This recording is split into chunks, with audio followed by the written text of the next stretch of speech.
അപ്പോൾ hello guys, welcome back. അപ്പോൾ രജനീകാന്തിൻ്റെ 171ാമത്തെ പടം അഥവാ കൂലി കണ്ടിട്ടുണ്ട്. അഭിനയിച്ചിരിക്കുന്നത് രജനീകാന്ത്, ഉപേന്ദ്ര, നാഗാർജുനൻ, സത്യരാജ്, സൗബിൻ, അമീർ ഖാൻ.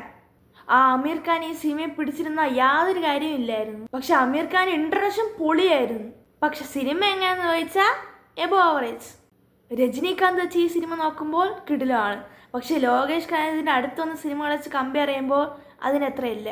എന്ന് പറഞ്ഞിട്ട് പടം ഒരു മോശം സിനിമയെന്നല്ല, കിടിലൻ സിനിമയാണ്. കൈദി, വിക്രം, ലിയോ ഈ 3 സിനിമ വെച്ച് കമ്പയർ ചെയ്യുമ്പോൾ ഈ സിനിമയ്ക്ക് അത്ര ഇമ്പാക്റ്റ് ഉണ്ടാകാനായിട്ട് ഈ സിനിമയ്ക്ക് സാധിച്ചില്ല. പിന്നെ സൗബിൻ എന്ന ഒറ്റ കഥാപാത്രമാണ് ഈ സിനിമയെ മുന്നോട്ട് കൊണ്ടുപോകുന്നത്. പിന്നെ ഉപേന്ദ്രയുടെ ഇൻട്രോ കിടുകിടിലായിരുന്നു. പിന്നെ രജനീകാന്തിനെ പഴയ കാലത്തെ സീക്വൻസ് കാണിക്കുന്ന ഒരു രംഗമുണ്ട്, കിടുകിടിലാണ്. പിന്നെ സിനിമയുടെ ടൈറ്റിൽ കാർഡ് അതൊരു ഒന്നൊന്നര ഐറ്റമായിരുന്നു. പിന്നെ ഈ സിനിമയെക്കുറിച്ച് എനിക്ക് ഇത്രേ പറയാനുള്ളൂ. എല്ലാവരും സബ്സ്ക്രൈബ് ചെയ്യുക. ബൈ.